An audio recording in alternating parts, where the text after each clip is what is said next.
Über 100 Muslime sind über das Wochenende ins winterlich-weiss Klosterdorf Disentis pilgern zu einem Islamseminar. Ein Treffen, das für Wirbel sorgt. Dort ist nämlich überraschend der deutsche Prediger Pierre Vogel auftreten, ein umstrittener Muslim, der wegen seiner radikalen Reden das letzte Jahr nicht in die Schweiz einreisen durfte. Am Samstag ist er legal über die Grenze gekommen, der Bericht von der Rachel Honegger. Der Pierre Vogel, unter seinen Anhängern heisst er Abu Khamsa. Er ist in Disentis, um über den Islam zu predigen. Zuerst aber nutzt er die Anwesenheit der Kameras und richtet sich an seine Kritiker. Hätte man sich informiert, dann hätte man gesehen, dass es in ganz Europa keinen Muslim gibt, der so gegen den islamischen Terrorismus gekämpft hat, wie die Person, die heute hier vor Ihnen sitzt und die hier vor 2 Monaten als Hassprediger betitelt wurde. Und weil er in der Öffentlichkeit als Hassprediger gilt, haben die Veranstalter den Auftritt von Pierre Vogel bewusst heimlich geplant. Also natürlich haben wir im kleineren Kreis davon gewusst, aber das auch bewusst nicht publiziert, damit es kein großer Medienrummel gibt, nur um die Person Pierre Vogel, sondern um den Inhalt des Seminars zu bewahren. Der Pierre Vogel sei eine potenzielle Gefahr, sagt der deutsche Verfassungsschutz, weil er mit seinen Predigten die Jugend könnte gefährlich radikalisieren. Und darum hat ihn der Bund kurz nach der Minarettabstimmung nicht einreisen lassen in die Schweiz zu einer öffentlichen Demonstration auf dem Bundesplatz. Jetzt am Wochenende haben die Behörden nicht mehr aufgehalten, weil das Seminar in Disentis eine private Veranstaltung war. Auch im Publikum von Pierre Vogel sitzt der Domenic Golumbert, der Gemeindepräsident von Disentis, der den Anlass bewilligt hat. Er hört besonders kritisch zu. Dass der Pierre Vogel auftritt, hat er vorher nicht gewusst. Erst Schweiz aktuell hat ihn darüber informiert. Ich bin ein bisschen überrascht, das muss ich offen sagen. Er habe aber trotz allem Verständnis für die Veranstalter, auch wenn sie ihn an der Nase herumgeführt haben.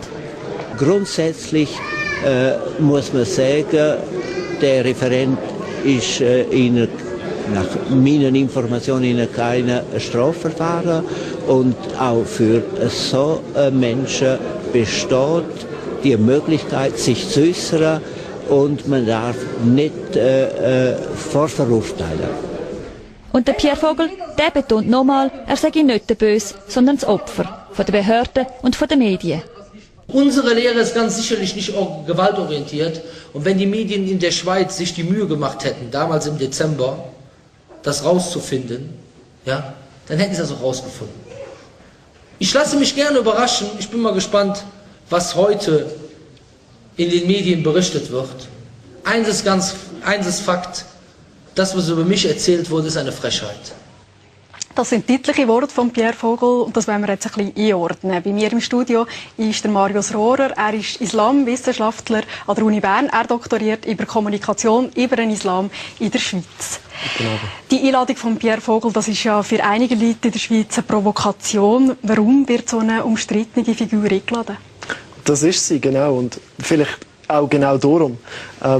Wenn man sagt, er ist provokant, dann stoßen sich ja einige Leute ab. Es ist aber auch so, dass er für viele Leute, man könnte schon fast sagen, ein kleiner Held ist. Also wenn man in Deutschland schaut und neuerdings wahrscheinlich auch in der Schweiz, viele junge Muslime, viele Konvertiten fühlen sich offensichtlich zum hergezogen. Er zieht Publikum an, also ganz eine rationale Entscheidung. Wie könnte Sie den Auftritt einschätzen von ihm? Das, was ich gehört habe, ist ja einzig die Predigt am Samstag und ich möchte dann nur das kommentieren, weil ich bin, wie gesagt, weder ein Geheimdienst noch sonst habe ich viel mehr Informationen. Das, was ich dort gehört habe, das war eine Predigt zu Polytheismus, also viel Götterei und warum dass man als echter Muslim nur einen Gott anbeten. Also ganz klar ein Referat mit theologischem Inhalt, also sehr apolitisch, also nichts mit Politik zu tun und schon gar nicht mit Gewalt. Wir werden nachher miteinander weiterreden. Zuerst aber die Reportage von meinen Kollegen von Schweiz Aktuell, die vor Ort ebenfalls dabei waren. Man will den hässlichen, den gefährlichen, intoleranten, barbarischen Muslim zeigen. Der Islamprediger Abu Anas verschafft ihm Ärger Luft. Er richtet sich mit diesen Worten an seine Glaubensgemeinschaft und verurteilt die Medien, insbesondere die Berichterstattung von Schweiz Aktuell. Er fühlt sich missverstanden. Auch wenn die Schweizer Erste Kanal bestimmte Randgruppe versucht, den Islam mit hetzerischen Verbrechen schlecht darzustellen, werden wir nicht so reagieren, wie sie reagieren. Was er im Internet über die Züchtigung der Frau gesagt habe, sei nur symbolisch gemeint. Konkret geht es um das Zitat.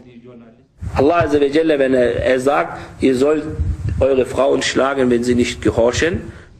Allah, er sagt, ihr sollt eure Frauen schlagen, wenn sie nicht gehorchen. Jetzt ist er also zu diesem Diss. In den Augen von Abu Anas ist Schweizer Fernsehen ein Hetzmedium.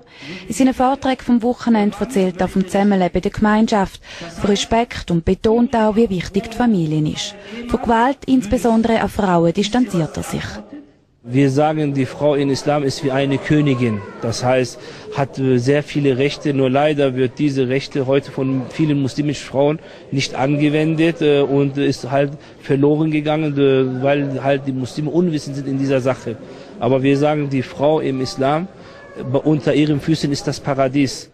Die Predigten vom Islamseminar können nur die Männer live miterleben, die Frauen und die Kleinkinder sind abgetrennt. Sie sitzen hinter dieser Tür in einem anderen Saal. Ihnen wird die Predigt per Video übermittelt. Aufnahmen bei den Frauen sind nicht erlaubt. Es wird uns verboten, um in diese Richtung in den Frauensaal weiter zu filmen, sonst wird unser Team rausgerührt. Ein bisschen später lernen wir Irene Haisheli kennen. Sie ist vor 13 Jahren konvertiert und lebt den Islam aus Überzeugung. Auch sie ist verrückt auf die Medien. Man soll doch direkt zu uns kommen. Ich finde auch die Vorurteile und was gemacht worden ist vor dem Treffen, dass man uns verurteilt hat, ich finde das einfach nicht in Ordnung und ich finde, das ist nicht ein Weg. Und ich bin dafür, für einen Dialog. Und ich finde, man soll miteinander, wenn man will, Frieden. Ich weiss ja nicht, ich habe das Gefühl, einfach Leute haben nicht Absicht für Frieden, sondern einfach nur Hetze. Wenn man will vom Islam wissen, dann soll man doch zu uns kommen. Und wir sind offen und ich finde einfach, das müssen wir einfach mal mitteilen. Das Organisationskomitee vom Islamseminar ist uns vom Fernsehen gegenüber zwar gastfreundlich, aber das Klima wegen der kritischen Berichterstattung ist trotzdem gespannt. Den Journalisten wird misstraut. Beim Reden schaut ein Mann einer Frau nicht in die Augen und einer Frau wird zur Begrüßung auch die Hand nicht geben. Viel besser geht die Kommunikation von Mann zu Mann. Der Domenico Lumberg, Gemeindepräsident von Disentis, macht sich vor Ort selber ein Bild von der islamischen Glaubensgemeinschaft.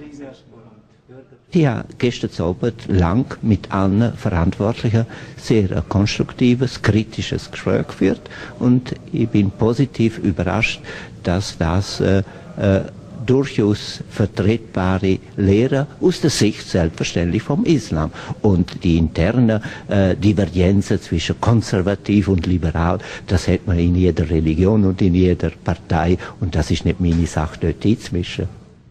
Trotz all der Turbulenzen um ihr Seminar, Teilnehmerinnen und Teilnehmer haben sich nicht stören lassen. Sie haben in der katholischen Hochburg Disentis die gute Bergluft genossen.